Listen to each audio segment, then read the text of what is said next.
Matrix Personalized Fitness. Sorry about having to delay today's Facebook Live video. I was running around like crazy today, and as you can see, not in the studio, ended up at home for filming this one. But thanks for putting up with that and coming to check things out.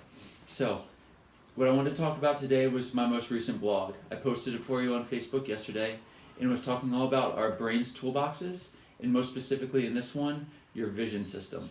I went through two different parts of vision, one of them being the ability to focus, and the other one being the ability to stabilize your eyes. So to go a little bit deeper in those, I gave you some drills within the blog. I actually wanted to demonstrate those for you today. So the first one was with focus. There's little muscles within our eyes that allow our eyes lenses to be shaped bigger and smaller. That's how we're able to see up close and far off in the distance. So the first drill that I gave was something to help you train those muscles. It's really simple, and it's really important for those of us who are inside all day, looking at computer screens, TV screens, and things like that. The first part of it is look in the distance. So whether it's going outside or looking out your window, or even if it's down a hallway in your office building or through a long space within your house, just get your eyes to focus a little bit further in the distance.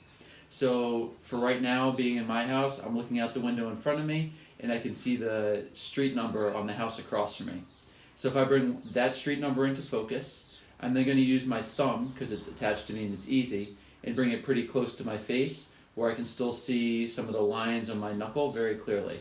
Now all I'm going to do is jump my eyes from the knuckle to the number in the distance and back again, waiting for each one of them to come into focus before jumping to the other one. And in this way, we train our eyes to be able to go from near to far, very quickly.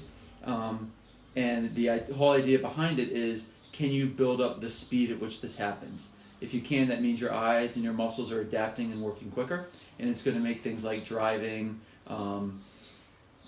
playing sports with your friends a whole lot easier if you can quickly adapt to these different distances. The second one that I talked about was stabilization. So now that your eyes can actually focus on something, we need to be sure that you can maintain that focus.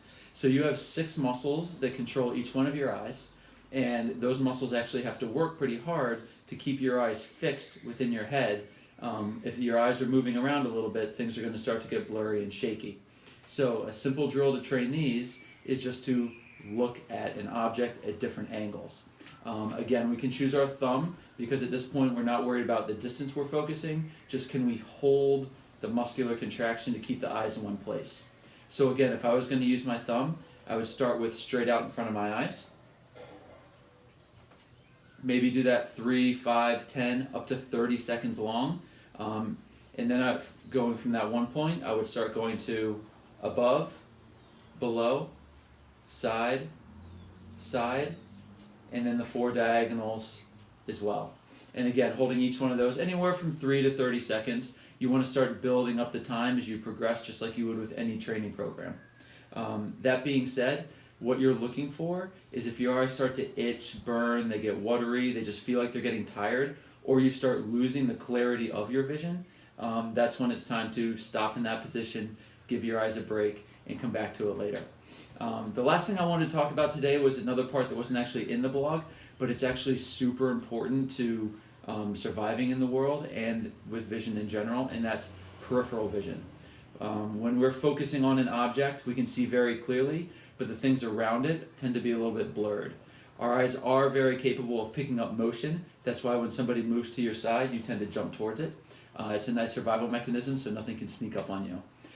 As we age and as we don't train peripheral vision, it tends to get narrower and narrower and narrower. And that actually becomes a problem and a risk factor for people who are older. They might fall and things like that. So an easy way to train this is, again, get outside, go for a walk. And while you're doing that, don't keep your head looking straight ahead, look where you're going, but just try and be more aware of what is around you peripherally. And that doesn't just mean to the sides, but also above and below. So as you're walking down the street, see if you can actually see the sidewalk beneath your feet, the different cracks in it. Notice how high you can see above without actually moving your eyes up. And just by doing that first, say you're going for a 10-minute walk, spend 2 or 3 minutes doing that, and every time that you do that, you'll be training and slowly expanding your awareness out to the sides. and this gives huge dividends just to our overall safety, reducing threat within our brain and nervous system, and it can help everything from pain to discomfort to range of motion to just improving your ability at sports and living your everyday life. So that's it for this blog. Next week I'll probably be coming to you from New York. I'm going to give you a little tip about some things, and in the following week I'm going to do the second half of this blog. I'll share that with you on Wednesday and come back, check in the following Thursday for another review of the exercises and go a little deeper into vision. I hope you enjoy this. Thanks for watching, and I'll see you all next week. Post any comments and questions that you might have. I'd be happy to answer them. Take care.